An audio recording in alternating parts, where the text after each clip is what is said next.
Os próximos 2 domingos, nesse domingo nós iniciamos, e nos próximos 2 domingos, nós falaremos sobre esperança.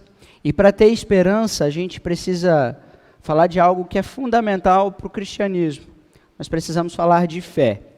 E nós teremos aqui hoje a nossa abordagem acerca deste assunto. Nós falaremos sobre o desenvolvimento da nossa fé. Então eu te convido a abrir o Evangelho de Marcos, capítulo 4, onde nós leremos os versículos 35 a 41 da palavra de Deus. Marcos, capítulo 4, versículo 35 a 41, é a porção do texto que nós faremos a leitura nessa noite. A palavra de Deus está escrito: naquele dia, ao anoitecer, disse ele aos seus discípulos: vamos para o outro lado. Deixando a multidão, eles o levaram no barco assim como estava. Outros barcos também o acompanhavam. Levantou-se um forte vendaval e as ondas se lançavam sobre o barco de modo que esses se enchiam de água.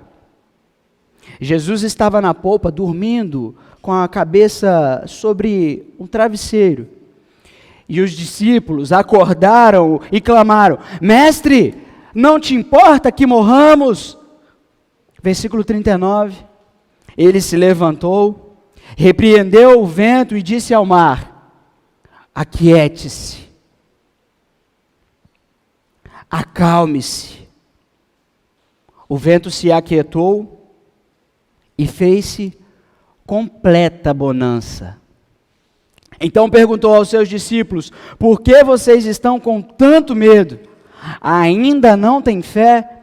Eles estavam apavorados e perguntavam uns aos outros: quem é este que até o vento e o mar lhe obedecem? Até aqui a nossa leitura da palavra de Deus. Numa certa ocasião, eu estava passando aqui em Campo Grande, numa dessas ruas aqui de Campo Grande, e aí eu encontrei uma pessoa que eu conhecia de longa data, e essa pessoa me abordou, e aí a gente começou a conversar, e ele me perguntou: Felipe, você sabe quem é o Douglas? E aí eu falei: sei sim, é meu concunhado. E aí eu falei assim: é um rapaz muito crente, um cara que pregou a palavra de Deus diversas vezes para mim, antes de eu me converter, era uma pessoa que insistia, um cara íntegro, um cara muito crente. Ele: rapaz, eu vi esse cara aí num bar, doidaço. Aí eu: opa, nós estamos falando da mesma pessoa? E aí a gente considerou algumas questões, e a gente chegou à conclusão de que estávamos falando da mesma pessoa, falávamos dele mesmo. E aí então, conhecendo o Douglas, eu disse: olha, eu não consigo acreditar que ele estava fazendo isso dessa forma como você está falando. Então eu indaguei: onde era esse bar que você ouviu? E aí ele falou: era no bar assim, assim, assado. Aí eu identifiquei a situação. O bar que ele estava se referindo era um bar do tio da minha esposa, que também tio da esposa dele. E aí, numa determinada ocasião, eu sabia dessa situação, o bar ficou muito cheio, ele precisou de ajuda, o meu concunhado e minha cunhada estavam ali e o ajudaram ali a servir, a vender, e essa pessoa passou e o viu. Então, naquela ocasião, ele falando aquilo para mim, ele ficou ali com um sorriso um pouco pálido, meio assim, e eu disse para ele: olha, eu sei dessa situação, ele estava ajudando, eu o conheço e eu sei que dificilmente ele estaria nessa situação que você está falando. Mas perceba que isso que eu estou falando para vocês, essa história que eu estou contando para vocês, é porque vocês conseguem perceber o quanto é importante a gente saber e conhecer a respeito de uma pessoa. Vocês conseguem perceber o quanto é importante, e quando a gente sabe e conhece alguém, ainda que as pessoas falem algumas coisas a respeito daquela pessoa para a gente, aquilo que a gente conhece e sabe dela faz com que a gente não mude de opinião tão facilmente. A gente preserva aquilo que a gente tem, aquilo que a gente conhece, aquilo que a gente sabe a respeito daquela pessoa. Então, aquele momento foi importante. E o que está acontecendo aqui no Evangelho é interessante porque o Evangelho de Marcos, ele traz para a gente uma experiência de vida entre os discípulos e o Senhor Jesus. Pessoas que estavam andando juntas. O Senhor Jesus e os seus discípulos. Eles estavam experimentando o cotidiano. Os discípulos estavam conhecendo quem era Jesus. E o texto mostra isso para a gente. Os versículos 35 a 36 mostram questões do cotidiano deles. Percebam que tudo estava normal ali para eles naquela situação. Jesus ensinando, o Evangelho de Marcos mostra isso o tempo todo. E Jesus chegava em algum lugar e ensinava e pregava o Evangelho. E isso ele estava junto dos discípulos. Então, aquela manhã ali, havia começado o Senhor Jesus ensinando o Evangelho. E aí, quando chegou no final do dia, o Senhor Jesus disse, vamos para o outro lado da margem. Você percebe que até aí está tudo tranquilo, tudo ok. A vida dos discípulos, o cotidiano deles, ao lado do Senhor Jesus, Jesus ensinando, mostrando para eles. Mas aí quando chega no versículo 37, a gente vai experimentar um momento de tensão na vida dos discípulos. Agora, gente, atenção, porque Marcos está registrando algo que aconteceu. Às vezes a gente chega para o texto bíblico, a gente se aproxima do texto bíblico e na expectativa de poder aplicar aquilo às nossas vidas, a gente já vai dizendo que aquilo que esse texto está dizendo tem a ver com as tempestades das nossas vidas, aqueles problemas que a gente passa. Só que o texto está falando de algo que aconteceu.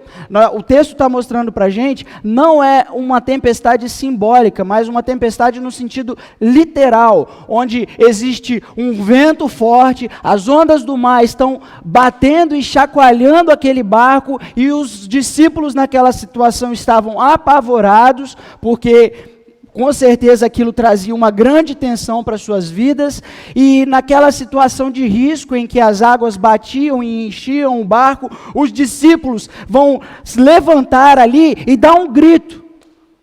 Eles vão gritar, eles vão repreender o Senhor Jesus.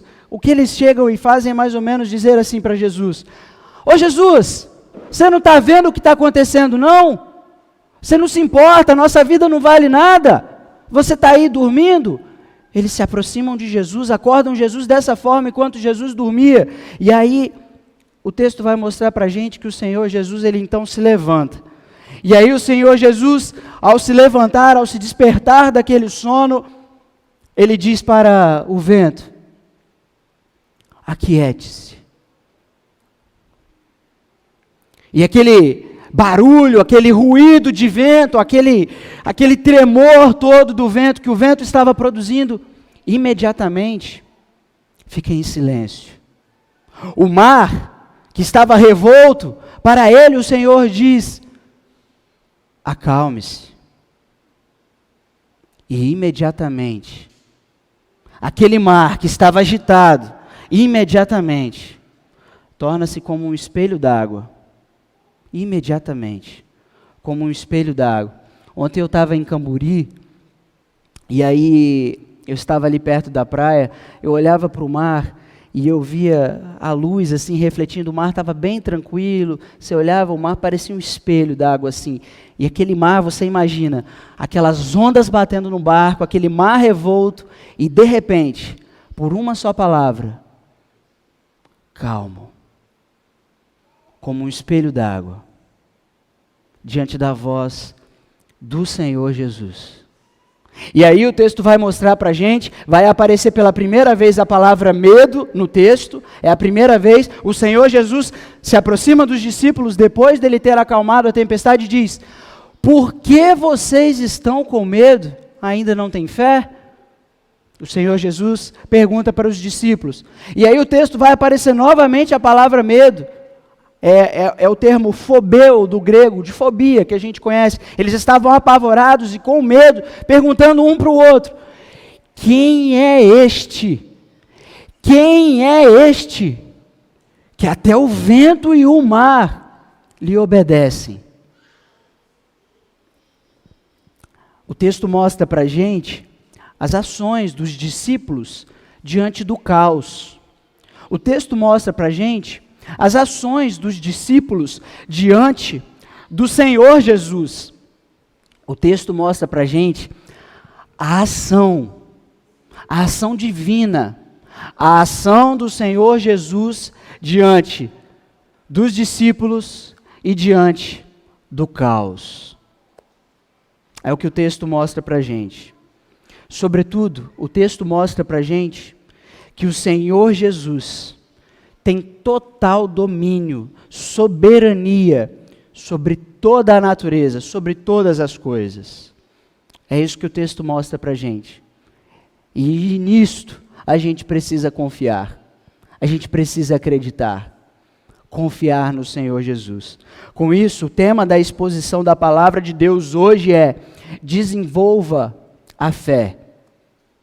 O tema da nossa conversa aqui hoje é em torno disso aqui: desenvolva a fé.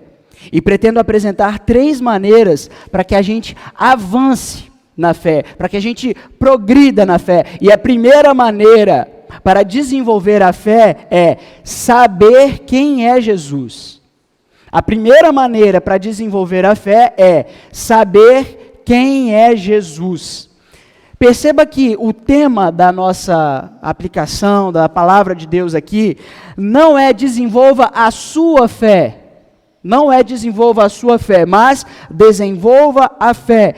Isto porque entendemos que a fé é única para os cristãos. A fé é uma só para a gente aqui. A gente crê num só Deus. A gente crê num só Espírito. A gente tem uma fé, nós compartilhamos da mesma fé. Não é a minha fé ou a sua fé. Isso, essa coisa que se fala por aí hoje, eu tenho a minha fé. Aquela pessoa ela tem a fé dela. Isso aí é uma expressão de influência secular, não tem nada a ver com o cristianismo. A fé é um elemento característico do cristianismo. Essa coisa aí que o pessoal fala hoje, esse conceito plural de fé, passou a fazer parte da vida social a partir do século XVI.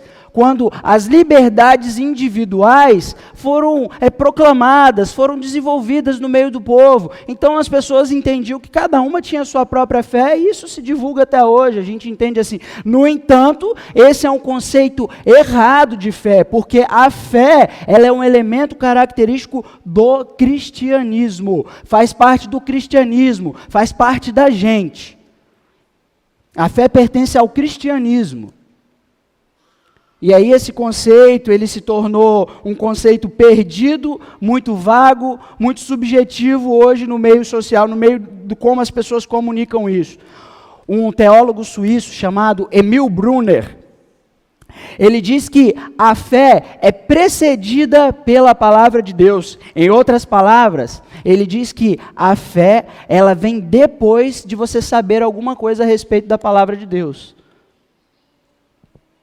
Primeiro nós sabemos a respeito de Deus, através da palavra dele. Depois vem a fé. Primeiro nós precisamos saber a respeito de Deus, para depois então vir a fé. E isso a gente está falando de um teólogo suíço, mas não é ele que está inventando essa história, não. Não é ele que está tendo uma grande ideia, não. Isso o apóstolo Paulo disse na carta aos Romanos, capítulo 10, versículo 17. O apóstolo Paulo diz que a fé vem pelo ouvir. E ouvir o quê? A palavra de Deus. Ele só está falando em outras palavras o que o apóstolo Paulo diz. A fé vem, gente, depois que a gente sabe alguma coisa a respeito de Deus. Sem Deus, sem a palavra de Deus, é impossível a gente ter o conhecimento de Deus. É impossível a gente ter fé. Portanto, sem o ensinamento das Escrituras, o que nós temos, o que nós chamamos de fé, na verdade a Bíblia fala que é idolatria. Sem o conhecimento de Deus, sem conhecer ao nosso Senhor Jesus, sem saber a respeito de Jesus, o que as pessoas costumam dizer que é fé, a Bíblia chama de idolatria, não é fé. A fé, ela vem pelo ouvir, e ouvir a pregação da palavra de Deus, o Evangelho do Senhor Jesus Cristo. Saber é necessário para desenvolver a fé. Saber a respeito de Jesus Cristo é necessário para desenvolver a fé. Os discípulos, eles não estavam seguindo Jesus sem saber o mínimo a respeito dele. Olha, o texto está mostrando aqui para a gente, nos versículos 35 e 36, que os discípulos estão vivendo um cotidiano ali ao lado de Jesus. Jesus estava ensinando para uma grande multidão, e aí, a partir daquele momento ali, quando já estava de noitezinha, o texto está mostrando para a gente, Jesus fala, vamos para o outro lado da margem, vamos para lá, vamos para o outro lado. E aí os discípulos pegam o barquinho e atravessam para o outro lado. Agora pensem vocês, se os discípulos não soubessem nada a respeito do Senhor Jesus, eles estariam ali naquele barco, ouvindo, remando, indo para o outro lado, com uma pessoa que está dando ordem para eles? De jeito nenhum. O mínimo possível a respeito do Senhor Jesus, ele sabia. E a Bíblia mostra isso para a gente. Por exemplo, o capítulo 1 aqui do Evangelho de Marcos, mostra para a gente que o João Batista, ele vinha pregando, anunciando aquele que viria depois dele, que é Jesus Cristo. Isto porque João Batista pregava, ele preparava o caminho daquele que viria, a fim de que os judeus soubessem a respeito de Jesus. É preciso saber para que a fé venha. A gente precisa saber a respeito de Jesus para que a fé venha sobre o nosso coração. Saber sobre Jesus Cristo é necessário para desenvolver a fé. O Evangelho de João, capítulo 1, versículo 35 a 37, está escrito: no dia seguinte, João estava ali novamente com 2 dos seus discípulos. Quando viu Jesus passando, disse: vejam, é o Cordeiro de Deus. Ouvindo-o dizer isso, os 2 discípulos seguiram a Jesus. Vejam, é o Cordeiro de Deus. Eles estão sabendo a respeito de Jesus. Depois de saberem a respeito de Jesus, qual é a resposta? Seguir a Jesus. Perceba que os discípulos estavam sabendo a respeito de Jesus. Aí, no Evangelho de João, capítulo 1, aí no versículo 40 a 42, o texto diz: André, irmão de Simão Pedro, era um dos 2 que tinham ouvido o que João dissera e que haviam seguido Jesus. O primeiro que ele encontrou foi Simão, seu irmão, e lhe disse, vai dizer agora: achamos o Messias, isto é, o Cristo, e o levou a Jesus. Versículo 45, Filipe encontrou Natanael e lhe disse: achamos aquele sobre quem Moisés escreveu na lei, a respeito de quem os profetas também escreveram, Jesus de Nazaré, filho de José.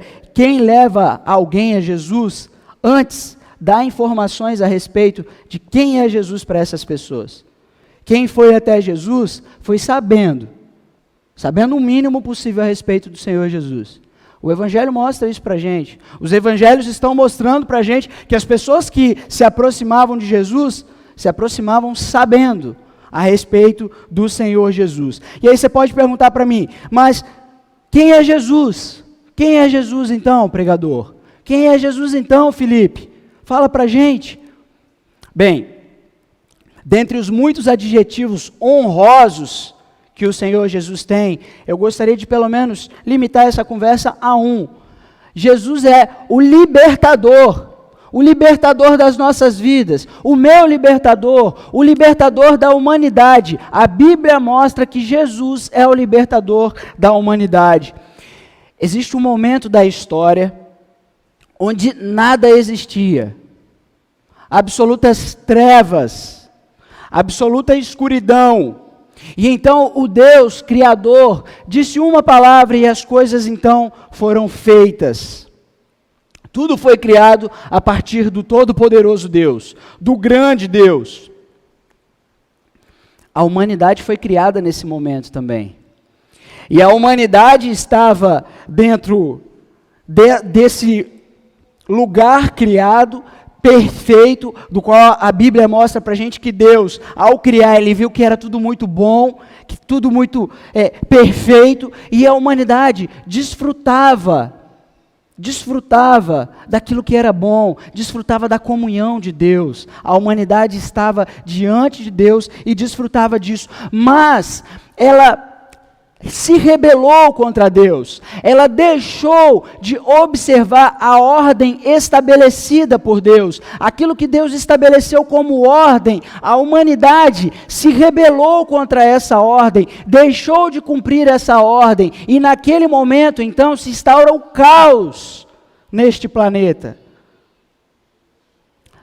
Nesse momento, começa a desordem. Pecado no Antigo Testamento tem mais a ver com desordem do que às vezes a gente pensa com questões morais. Fulano está fazendo isso ou aquilo, questões ligadas à moralidade. Pecado no Antigo Testamento tem mais a ver com desordem, porque deixaram de viver a ordem e então passaram a experimentar a desordem. Agora, o Deus que criou tudo perfeito, não deixou de ser perfeito porque criou todas as coisas. Ele permanece perfeito porque a justiça dele é revelada. Porque ele se revela como um Deus justo. Porque se existiu quem pecou contra ele, então a justiça dele foi revelada. A condenação, o que a humanidade passa a experimentar é justiça. Deus expulsa a humanidade da sua presença, e por conta disso, essa condenação para os pecadores, para a humanidade que havia pecado, ela está condenada agora ao afastamento de Deus, e por sua vez, ao sofrimento eterno. Essa condenação ela tem a ver com prisão, essa condenação ela tem a ver com escravidão, mas para que a humanidade então fosse liberta dessa condenação, para que a humanidade fosse liberta dessa condição, o Senhor Deus então envia o Filho dele para ser o nosso libertador. O Senhor Deus envia o Filho dele aqui na terra para nos libertar dessa condenação, dessa condição de desordem.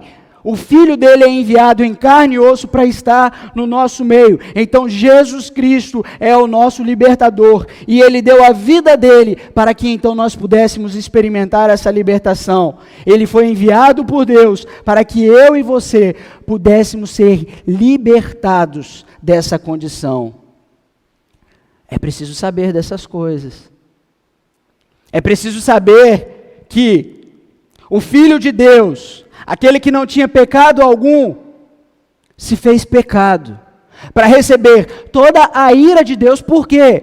Deus não passa uma borracha em cima daquilo que a gente já fez, daquilo que a gente faz no nosso cotidiano, dos nossos pecados. Ele não passa uma borrachinha assim, e faz de conta que nada aconteceu. Não! Ele apresenta a sua justiça derramando o cálice de sua ira sobre a vida do Filho dele. Então, naquele momento, naquelas condições, o Senhor Jesus, na cruz do Calvário, está experimentando a ira que eu e você deveríamos estar recebendo por aquilo que a gente fez e por aquilo que a gente faz, que é pecado. O Senhor Jesus recebeu naquele momento a ira de Deus, a justiça de Deus se cumpre sobre a vida de Jesus, para que eu e você não precisássemos experimentar essa ira, para que a gente não precisasse passar por isso.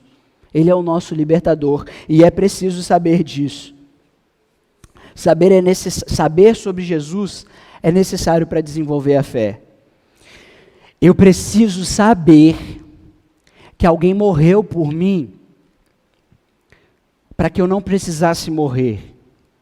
Eu preciso saber que para que eu fosse livre, para que eu tivesse uma vida de liberdade, alguém precisou ser aprisionado numa cruz em meu lugar, recebesse a condenação no meu lugar, para que eu pudesse então viver livre do pecado, livre do mal. Eu preciso saber disso.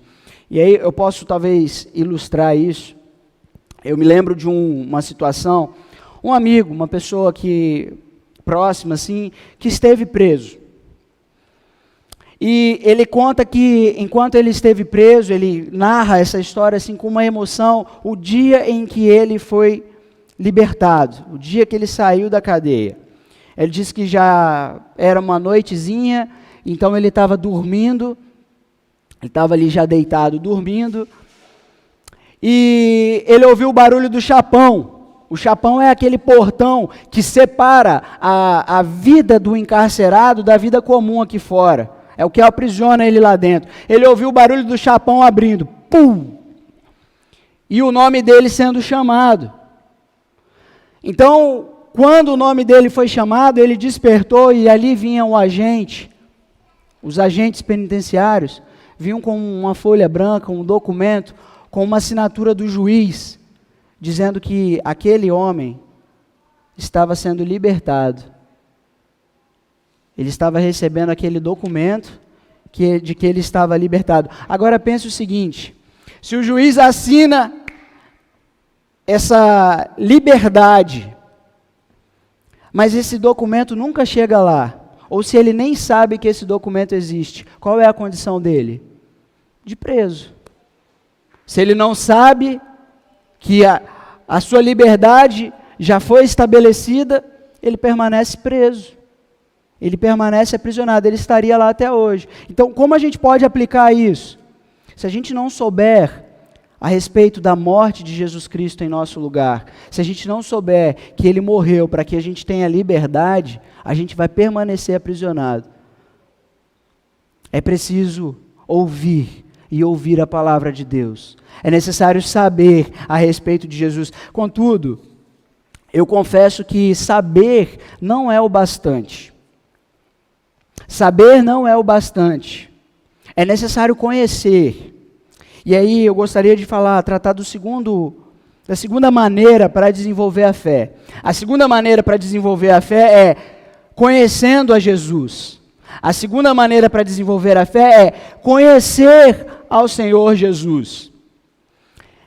Como eu disse, eu comecei o trabalho com os adolescentes e eu pude estar ali com alguns deles e eu sei mais ou menos quem são os pais desses adolescentes. Percebam, eu sei quem são os pais deles, mas dizer que eu os conheço estaria adequado?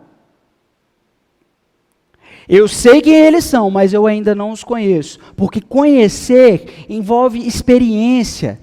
Conhecer é comer junto, é chorar junto, é dar risada junto, é participar da vida um do outro, é poder chorar junto. Conhecer é preciso. Conhecer é preciso. Vamos dizer assim, a Letícia ali é a minha esposa, vocês já viram ela entrando e saindo, talvez vocês já tenham visto ela aí no Instagram. E aí se alguém perguntar assim, vocês sabem quem é a esposa do pastor Felipe? Ah, sim, eu sei, mas talvez assim, na maioria de vocês, porque a gente tem pouco tempo aqui na igreja, se vocês ouvissem alguém perguntando, vocês conhecem ela? Vocês poderiam dizer assim, eu conheço, eu sei tudo sobre a vida dela, eu conheço, eu acredito que não. Conhecer é diferente de saber, vocês estão entendendo? É preciso conhecer Jesus. Saber sobre Jesus é importante, é fundamental para desenvolver a nossa fé. Mas conhecer o Senhor Jesus é necessário para esse desenvolvimento da fé. O versículo 41 vai mostrar para a gente, os discípulos fazem uma pergunta interessante aqui no versículo 41. Quem é este? Eles perguntam. Os discípulos que andavam com Jesus, estavam no cotidiano com Jesus, agora estão perguntando, quem é este? Quem é este? Essa pergunta surge a partir de uma experiência que eles tiveram com Jesus. De uma experiência que eles tiveram ali da vida com Jesus, no cotidiano deles com Jesus. E que experiência foi essa? Agora, um parêntese aqui. Eu já disse isso e eu torno a dizer, é comum, gente, a gente se aproximar do texto bíblico carregado de pressupostos. A gente chega num texto bíblico como esse, de Marcos, capítulo 4, e a gente vê uma grande tempestade. E aí, a gente quer aplicar esse texto nas nossas vidas, e a gente sempre leva para o lado dos problemas, de uma grande tempestade na minha vida, com um sentido simbólico. No entanto, o texto bíblico está falando de uma coisa que aconteceu, é de uma ação realizada. Essa tempestade, ela foi real. Não é no sentido simbólico, mas no sentido literal. Uma tempestade, chuva forte, vento forte, daquelas que destroem muitas coisas, como a gente viu agora no final de semana em BH, que trazem perdas e danos. Uma tempestade no sentido literal. É algo que aconteceu há cerca de 2000 anos na história. A gente costuma contar isso para a criancinha como se fosse um desenho, uma historinha. Não, isso aconteceu há 2000 anos na história. E Marcos está narrando esse acontecimento para a gente. Ele está falando para a gente de uma coisa que aconteceu. E, diante disso, a gente, aliás, ainda tem um outro exemplo, que é a ideia de que quando a gente se aproxima desse texto, a gente já vem carregado de pressuposto. A gente já vem pensando assim, esse texto, ele diz que os discípulos eles estavam com medo da tempestade, e aí a gente não precisa ter medo da tempestade, porque Jesus está no barco. Às vezes a gente acaba fazendo essas aplicações, a gente chega com esses pressupostos para o texto, mas na verdade, a gente vai ver aqui no texto bíblico, a maneira como os discípulos vão se aproximar de Jesus. O versículo 38 diz assim: temos os discípulos acordando o Senhor Jesus, e aí a expressão do texto bíblico, no grego, no texto original, ela tem a ver com uma repreensão. A gente pode imaginar talvez que os discípulos chegassem lá, cutucassem Jesus, falassem: mestre, não te importa que morramos? Só que não foi assim. O texto no original é uma ideia muito mais forte. É uma ideia de uma repreensão. É eles chegando para Jesus e falando: mestre, Jesus, não importa que morramos. Eles chegam para Jesus e eles repreendem Jesus, porque Jesus estava dormindo enquanto tinha uma tempestade. Agora, parece loucura a gente pensar que os discípulos estão fazendo isso.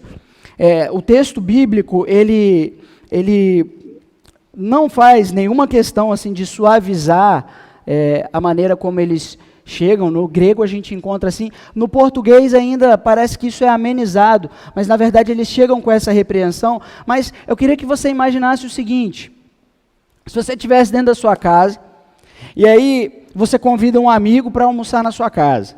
Você chama ele, aí vocês sentam lá na mesa e começam a bater papo, vocês começam a conversar, a trocar ideia. Enquanto isso, sua esposa está lá preparando o almoço. E aí, de repente, inicia um incêndio lá na cozinha. E aí a sua esposa grita, e aí começa aquela loucura, e aí você corre para dentro da cozinha, junto dos seus filhos, e vocês estão tentando apagar aquele fogo, e aí você corre para o banheiro com um balde, para encher aquele balde d'água, para poder apagar o fogo, e quando você volta com aquele balde, você passa e vê o seu amigo sentado na mesa. Vocês estão ali apavorados para apagar o fogo, e seu amigo permanece sentado. Como seria a sua reação? Ao ver ele ali, todo mundo apavorado, vocês tentando apagar o fogo, e ele sentado como quem não quisessem nada. Eu imagino, talvez diria: ô meu irmão, me ajuda pelo amor de Deus, vamos lá, acorda, o negócio está acontecendo aqui. Percebam que o texto bíblico mostra esse tipo de reação dos discípulos diante de Jesus. O negócio está acontecendo, Jesus dormindo, e eles chegam ali e repreendem Jesus por causa daquilo, por Jesus estar dormindo. Conhecer o Senhor Jesus é necessário. Os discípulos eles se aproximam de Jesus, eles repreendem Jesus quando aquele caos se instaura no barco. Perceba que Marcos, agora no capítulo 40, vai apontar para a gente uma maneira bem sutil do Senhor Jesus repreender os discípulos. Aí vai aparecer a palavra medo. O Senhor Jesus chega para os discípulos e pergunta: por que vocês estão, aqui um parêntese, verbo no presente, por que vocês estão com medo? Aparece a palavra medo. Percebam o seguinte: Marcos, quando escreve, ele é um cara super detalhista, porque ele está dizendo para a gente que haviam outros barcos seguindo Jesus. Eles vão dizer que Jesus permaneceu assim como ele estava. Provavelmente ele estivesse sentado, porque lá no versículo 1 desse mesmo capítulo, Jesus começa a ensinar, e o texto diz que ele se assenta para ensinar. Percebam que Marcos ele é bem detalhista quando ele escreve. Ele diz que Jesus estava dormindo sobre o quê? Sobre um travesseiro. É um cara que está trazendo relatos daquele acontecimento, muito provavelmente porque Marcos ouvia aquilo de alguém que estava ali, que era Pedro, o apóstolo Pedro. Então, enquanto Marcos está escrevendo, falando a respeito disso daqui, nenhum momento a palavra medo aparece antes de Jesus acalmar a tempestade, em nenhum momento. Em nenhum momento a palavra medo aparece antes de Jesus acalmar a tempestade. Agora ela aparece.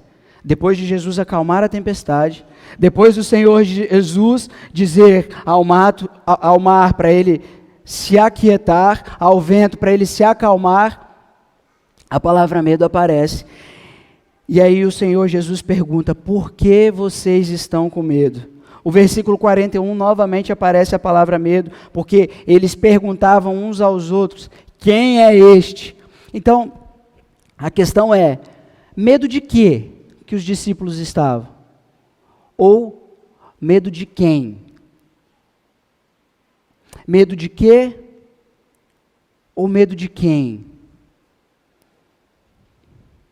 Eu prefiro acreditar que aqui os discípulos, eles temiam e tremiam alguém que era muito maior do que a tempestade. Alguém que se fez soberano sobre aquela tempestade. Os discípulos temiam, tremiam diante daquele que é o Todo-Poderoso para dizer basta para uma tempestade e aquela tempestade então se findar. Os discípulos tremiam porque eles estavam diante do Todo-Poderoso Deus. O texto está mostrando para a gente que diante do Todo-Poderoso, o nosso Deus, todo ser humano teme e treme. A verdade é que conhecer a Deus, nós estamos falando sobre desenvolver a fé, conhecendo o Senhor Jesus. A verdade é que conhecer a Deus assombra. Conhecer a Deus assombra, porque Ele é muito maior do que a gente pensa. Conhecer a Deus assombra, porque Ele é infinitamente maior do que a teologia, o estudo sobre Deus diz. Ele é infinitamente maior do que a gente pensa que Ele é. Conhecer a Deus assombra. Olha para a história de Israel. Olha para a história de Israel e vê que quando Deus vem para poder entrar em contato com Moisés, para falar com Moisés, quando a presença de Deus se faz presente no meio de Israel, Israel tremia, aquela nação tremia diante da presença de Deus, tremia e temia porque a presença de Deus estava ali. Ouvir a voz de Deus tem mais a ver com os joelhos dobrados do que com um pelinho arrepiado.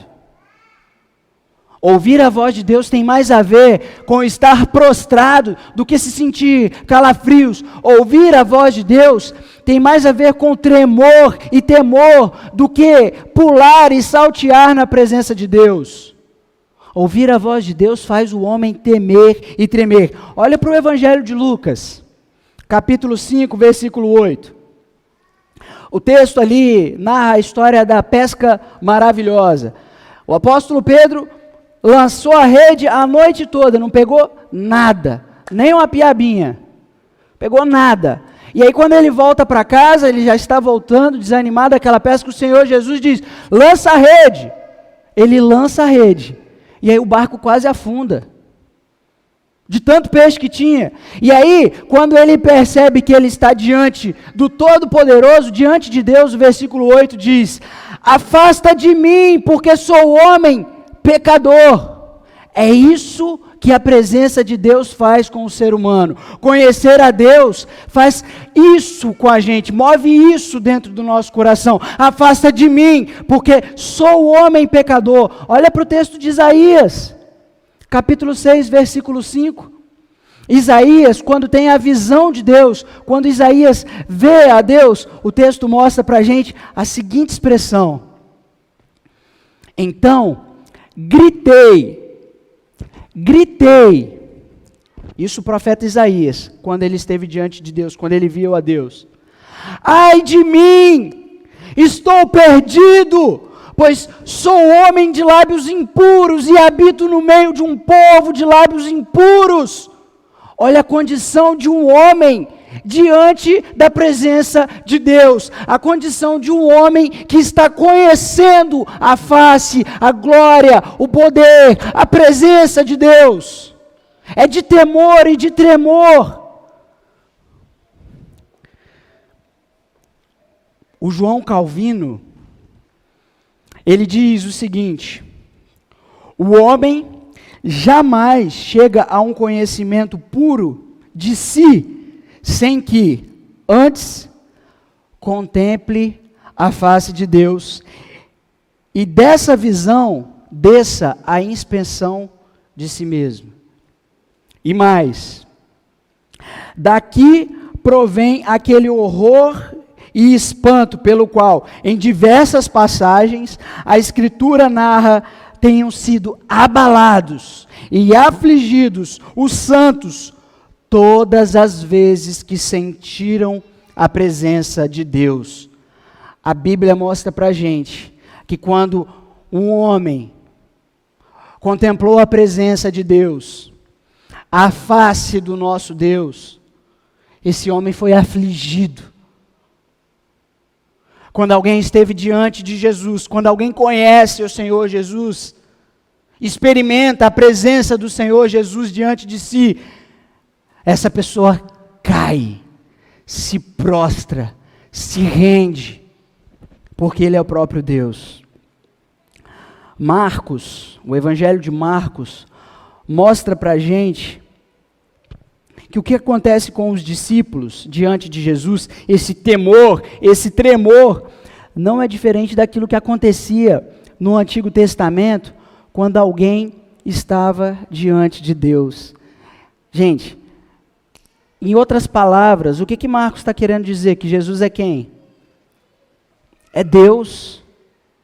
Que Jesus é Deus. E por isso, quando o homem está diante de Jesus, quando o homem está diante do Senhor Jesus, ele pode conhecer a si mesmo, dizendo: ai de mim, porque eu sou pecador, ai de mim, porque eu habito no meio de um povo de lábios impuros. Afasta de mim, Senhor, a tua presença, porque eu não sou digno. O que o João Calvino disse, o que está acontecendo aqui no texto bíblico, é que quando a gente conhece a Deus, a gente conhece mais sobre nós mesmos. Conhecer a Deus tem a ver com conhecer a nós mesmos. Quando eu conheço o Senhor Jesus, eu conheço mais de mim. Eu conheço mais sobre a minha vida, mais sobre o meu coração, mais sobre as minhas intenções. Quando eu conheço ao Senhor Jesus, eu conheço sobre o meu coração. Eu passo a conhecer sobre o meu coração. É saber sobre quem somos, é saber sobre o que somos, pecadores de lábios impuros. E como permanecer diante da presença de Deus, diante do Santo, sem que os nossos joelhos não se dobrem.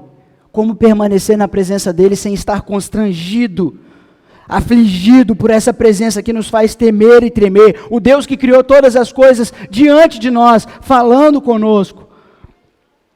Marcos mostra um pouco das experiências com Jesus. Os discípulos tinham diversas experiências no cotidiano.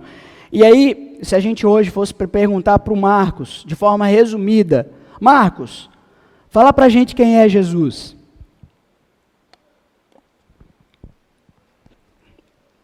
Um resumo poderia ser feito aí entre o capítulo 4 e o capítulo 5 do Evangelho de Marcos. Marcos poderia dizer assim, como está no capítulo 4, do 35 ao 41. Jesus é aquele que domina sobre a natureza, Felipe, porque ele acalma a tempestade. Porque não existe nem vento, nem mar, que digam não para ele, ou que limitam o poder dele, que limitem o poder dele. O Senhor Jesus, ele domina sobre a natureza. No capítulo 5, do versículo 1 ao 19, Marcos diria para a gente, Jesus é aquele que domina sobre os demônios. O texto mostra para a gente aí no capítulo 5, que uma legião de demônios, uma multidão de demônios, havia se apoderado da vida de um homem. E o Senhor Jesus dá a ordem para que aqueles demônios saiam daquele homem. Porque o Senhor Jesus domina sobre as potestades. O Marcos diria para a gente aí, do versículo 24 a 34 do capítulo 5, que Jesus é aquele que domina sobre as enfermidades. Esse texto mostra para a gente aquela mulher do fluxo de sangue, 12 anos, gastando dinheiro, procurando médico, nada resolvia o seu problema. Então ela toca as vestes daquele que pode, daquele que tem o domínio, daquele que tem o poder sobre as enfermidades e tudo mais. E aquela mulher é curada. Porque ele é aquele que domina sobre as enfermidades. Não existe outro. Não existe outro. Ele é Deus. Marcos está falando para a gente. Ele é Deus. Ele é que tem domínio sobre tudo isso. Sobre a natureza, sobre tudo. Ainda no capítulo 5, do versículo 34 a 43, Marcos diria para a gente, Jesus é aquele que domina sobre a morte. Porque Jairo chega para Jesus e fala, a minha filhinha está morta, Senhor, ela está doente. Aí no meio do caminho, uma turma chega para eles e diz assim, olha, infelizmente a sua filha morreu, para de perturbar aí o mestre. Jesus fala, filho, não tema, não tenha medo, crê somente. Eles chegam lá e o Senhor Jesus dá ordem para a menina que estava morta e ela ressuscita. Porque o Senhor Jesus tem domínio sobre a vida, o Senhor Jesus tem domínio sobre a morte, porque Ele é Deus. O Marcos está falando para a gente aqui, que Jesus Cristo é Deus, e a gente precisa conhecer a Jesus como Deus, o Deus da nossa vida. A segunda maneira de desenvolver a fé é conhecendo a Jesus, e conhecer Jesus, ter experiências com Ele, aumenta a nossa fé. A gente se sente seguro com isso. A gente se sente seguro. Lembra o Salmo 23, que o salmista diz, ainda que eu ande pelo vale da sombra e da morte, eu não vou ter medo, porque o meu Senhor está comigo. Está comigo. E aí, a promessa do Senhor Jesus em Mateus 28 é, eis que estarei com vocês até a consumação dos séculos. Isso traz segurança para o nosso coração, saber que Deus está comigo, que Jesus está comigo, que Jesus está com a minha vida. Lembra do exemplo que eu contei aqui no início, a respeito do meu concunhado?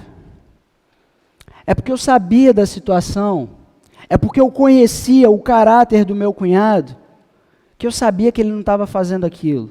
A minha opinião não mudou porque eu conhecia, porque eu sabia.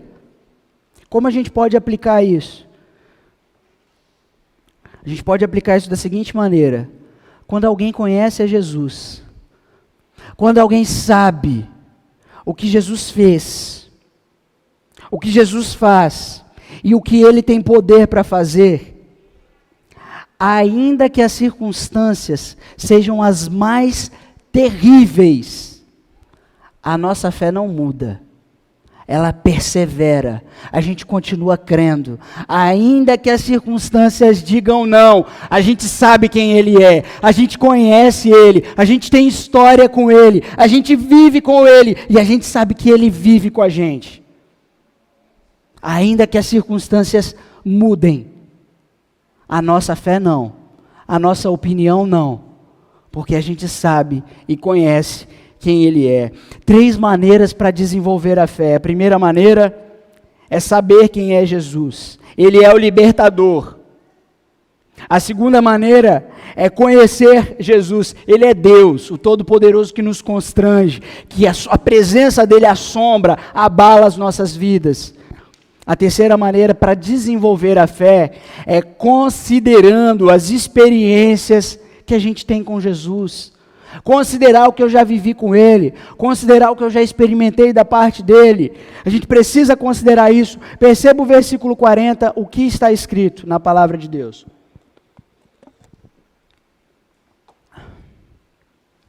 Ainda não tem fé?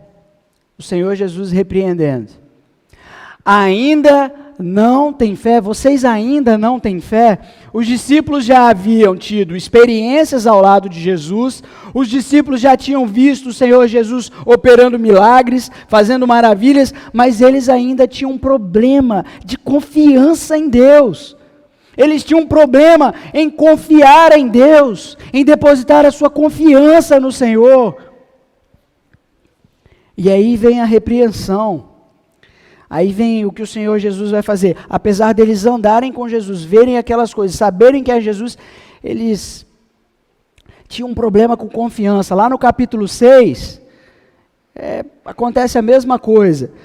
A terceira maneira para desenvolver a fé é considerando as experiências com o Senhor Jesus. Ainda não, o Senhor Jesus fala para eles. Aqui é um advérbio negativo, que muda a condição do verbo ter, ou seja, isso implica numa resposta clara. Eles tinham um problema de confiança, eles não confiavam em Jesus, eles não tinham ainda aquela fé em Jesus, e Jesus está falando, vocês ainda não têm fé, vocês ainda não consideram tudo que a gente viu, que a gente já fez junto, ainda não. O Senhor repreende os discípulos por causa desse problema de confiança. Repreende os discípulos porque eles ainda não confiavam em Jesus. Agora pensa o seguinte, gente. Pensa o seguinte. Se o Senhor Jesus está repreendendo os seus discípulos por causa do problema da confiança, se o Senhor Jesus está repreendendo os discípulos por causa do problema da confiança, e isso, o Evangelho de Marcos mostra diversas vezes que os discípulos tinham esse problema. No capítulo 6, Jesus vem andando por sobre as águas, ele acalma a tempestade, ele tinha acabado de fazer a multiplicação dos pães, no capítulo 5, e aí, os discípulos, vendo tudo aquilo acontecer, eles ficam espantados novamente diante de Jesus, e Jesus pergunta de novo, ainda não? Ainda não? Ô gente incrédula! Gente difícil de crer. Ele está falando isso para os discípulos. Agora eu quero que vocês pensem o seguinte: se o Senhor Jesus está repreendendo os seus discípulos por causa de um problema de confiança, vocês acham que ele elogiaria a gente hoje? Você acha que a gente sairia daqui com um elogio? Porque, ai Senhor, eu tenho tanta dificuldade de confiar, eu tenho tanta dificuldade de entregar a minha vida, entregar tudo que eu tenho nas tuas mãos, eu tenho tanto problema. Aí o Senhor Jesus ia olhar para a gente e ia falar, nossa, mas essa gente aqui dessa igreja, ela é tão bonitinha, é uma gente interessante, um povo legal, eu vou relevar a falta de confiança deles, pode ir embora meu filho. Vocês acham mesmo que o Senhor Jesus, ele ia olhar para a gente, ia ter esse olhar de, olha aí, ele não confia em mim, né? Vocês acham, gente? Se a gente percebe nos evangelhos que Jesus ele está sempre repreendendo os seus discípulos por causa de um problema de confiança, com a gente não vai ser diferente. A gente tem que confiar em Jesus. Tem que saber que Ele é Deus, considerar o que Ele fez, considerar o que Ele faz. Isso precisa fazer parte da nossa vida. Isso faz parte do cristianismo. Desenvolver a fé, gente, é importante. Desenvolva a fé, porque isso é necessário para a nossa vida. É necessário para o cristianismo. É necessário, o tema desses 3 domingos, esperança. A primeira carta de Paulo a Timóteo, ele diz que Jesus é a nossa esperança. Esperança não é um sentimento. Esperança não tem nada a ver com sentimento. Esperança é uma pessoa, esperança é Jesus. E para ter eu preciso que confiar nele. Eu preciso confiar, acreditar que Ele está comigo, presente na minha vida. Considerar as experiências com Jesus é necessário para desenvolver a fé. Veja que a Bíblia mostra que as pessoas que tiveram experiências com Jesus, elas mesmas consideravam as suas histórias com Deus. Gênesis capítulo 50, versículo 19 a 21. A história de José. O José, ele havia sido vendido pelos irmãos dele. E foi vendido como escravo para o Egito. E ele experimentou privações, ele experimentou provações, prisão, passou dificuldade demais, foi acusado do que não fez. José passou por um perrengue na vida. E aí, depois de um tempo, o José ele se torna o segundo homem do Egito. O homem mais importante do Egito era Faraó, depois dele era José. E o Faraó dava tanto valor a isso que aquilo que o José falava, ele assinava embaixo. O cara se tornou importante. E aí os irmãos dele que tinham vendido ele no passado, agora estão diante dele, porque uma grande fome se instaurou naquele lugar, naquela região, em todo o planeta. E aí eles agora estão diante de José. Gente, considerar as experiências com Jesus é necessário para desenvolver a nossa fé. Porque a fé, ela molda as nossas ações e as nossas reações. A fé molda a minha ação. A fé molda a minha reação. Considerar as experiências com Jesus é necessário para desenvolver a fé. Olha o que vai acontecer com José. Os irmãos dele, que tinham feito aquilo com ele, agora ele está ali naquela condição, e os irmãos dele com medo, porque agora é a hora que José vai pegar a gente pela curva. O que a gente fez lá atrás, agora a gente vai experimentar na mão dele aqui. É isso que eles estavam ali imaginando, pensando. Eles estavam temendo a José. E aí José vai responder assim, dentro desses versículos 19 a 21 do capítulo 50 de Gênesis. Ele vai dizer assim para eles: não tenham medo. Gente, a fé molda a nossa ação. A fé molda a nossa reação. Ele está diante dos irmãos dele, que havia feito tudo isso para ele. E aí ele vai dizer: não tenham medo. Deus tornou o mal que vocês me fizeram em bem. Isso é considerar o que Deus fez pela vida dele. José está olhando para trás. Ele está vendo que ele experimentou privação, dor e sofrimento, mas Deus não abandonou ele em nenhum momento. E ele considera isso importante. Isso é fé. Porque agora, naquela condição que ele estava vivendo, ele age não pelo José, mas pela fé em Deus. Isso faz parte do cristianismo, gente. Isso faz parte da nossa vida. Agir e reagir pela fé. Considerando aquilo que Deus fez por nós, considerando aquilo que Jesus fez pela nossa vida. Olha o Salmo 116, que salmo lindo. Salmo 116, versículo 1 e 2, está escrito: eu amo o Senhor, porque Ele me ouviu, porque Ele se inclinou para ouvir a minha súplica. Isso aqui é olhar para trás. O salmista está dizendo que ama a Deus, olhando para trás. Ele está considerando o que aconteceu, que ele orou, que ele suplicou, e o Senhor Deus lá atrás ouviu, agiu em favor dele. Isso é considerar, gente. Ele diz: eu amo o Senhor. Aí o versículo 2 diz assim: ele inclinou os seus ouvidos para mim. Agora, perceba a ação moldada pela fé em Deus. A continuação do versículo: eu invocarei toda a minha vida. Percebem isso? Ele invoca o Senhor porque o Senhor, ele considera aquele momento que Deus ouviu a vida dele, e por isso ele se compromete com o Senhor, a invocar o nome do Senhor por toda a sua vida. O salmista considera o fato de Deus ter ouvido o seu clamor. Em resposta, ele diz que invocará o nome do Senhor. Que ele invocará o nome do Senhor por toda a sua vida. É importante desenvolver a fé, gente, considerando aquilo que o Senhor Jesus fez por nós. A fé molda as nossas ações. Um judeu, ao ler o Evangelho de Marcos, aqui essa passagem que a gente acabou de fazer a leitura, talvez na mente dele ele já fizesse conexão rápida, direta, com uma outra passagem bíblica, um livro da Bíblia, o livro de Jonas. Por que ele pudesse fazer essa conexão?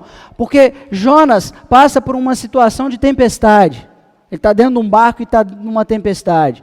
Mas a tempestade que se levanta ali naquela situação, ela vem pela ira de Deus, lá no Evangelho, lá em Jonas, no livro de Jonas. É pela ira de Deus que vem uma grande tempestade, porque Jonas estava sendo desobediente a Deus. Então, uma grande tempestade. Jonas está ali no barco, o barco assim, ó, lotado de gente, e todo mundo ia morrer naquela tempestade. Então, para a tempestade parar, para a ira de Deus ser aplacada, Jonas precisava ser lançado para fora do barco. Ele precisava, em outras palavras, ser morto, ser sacrificado.